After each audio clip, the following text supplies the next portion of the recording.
support the brands that support us.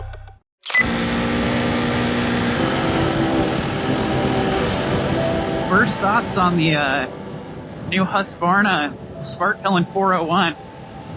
I kind of went into this thinking that I had heard that, you know, there wasn't too much new. It was just some styling updates or something. I couldn't really remember. And once we got to our location this morning where we kicked things off, found out that, no, actually, everything is new. The frame is new, the engine's new, the suspension is new. The bike got a total overhaul, so I should have done better research beforehand. But yeah, the bike, the engine feels, it is lighter, we're told.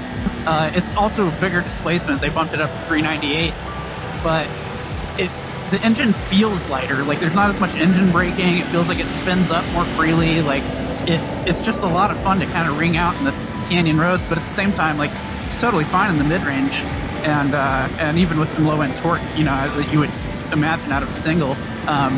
It's been pretty awesome so far out for this morning rip, and you know, being in the canyons, obviously you got to get slowed down quick too for some of these corners, and the front brake feels really strong, and the fork doesn't really dive much. That's a really cool feature. You know, sometimes when you get small displacement bikes, you know, you have to keep the price down and whatnot, and the suspension, I would say, like, historically on these bikes gets a little pogo-y, but yeah, not the case here, and it holds up really nicely under braking, so be stoked with that. I will say the rear brake doesn't feel terribly strong, but the front does, so, you know, that's good.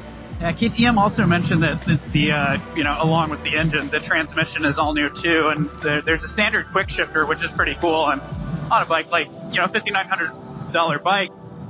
But I will say, like, the transmission does feel smoother. You know, in the past, I think KTM kind of got, well, excuse me, KTM Husqvarna kind of got a little bit of a reputation for having kind of notchy transmissions. Even if they were positive, it would feel kind of notchy.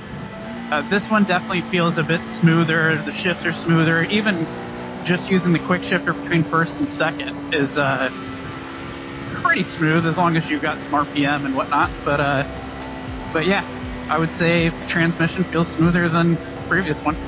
They mentioned the handlebar and the seat are the biggest differences between the Vitpilen and the Svart, but the wheels and this kind of, you know, bent bar really makes the Vitpilen handle in a sportier fashion out here in canyon roads.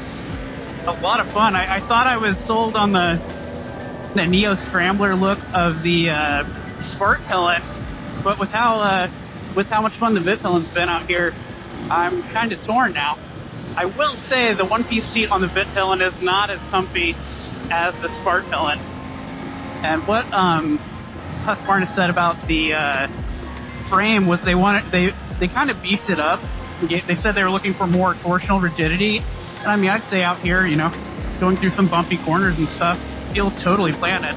They also mentioned that it's a little wider and the bike almost feels a little bigger. I don't know that it feels bigger, you know, while riding it, but maybe it looks a little bigger. But yeah, changing the frame, also moving the shock over, allowed them to drop the airbox lower, which also allowed them to take, like, I think they said 15 mil out of the seat height. Just a little bit better for inseam challenged riders.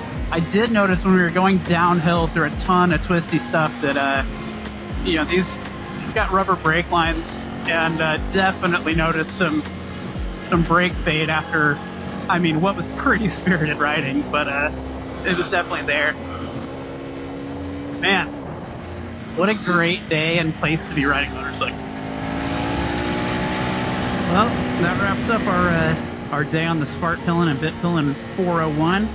Awesome time shredding. I really think the Vitpilen is the bike to get if you're looking for a sporty experience, but it really does great around town too, because it's not so punched over like the previous one was. Now that it has this handlebar, it feels like the wheels are probably lighter. Obviously you have the more roto-oriented tires, and all of that just makes it feel like a lot more sporty package. That said, the Svartpilen isn't far behind it, and it doesn't feel quite as quick moving around out in the canyon roads, but it's almost there. And if you want to be a little more upright, that's probably going to be the way to go. Those tires do a fantastic job of keeping the traction on road as well.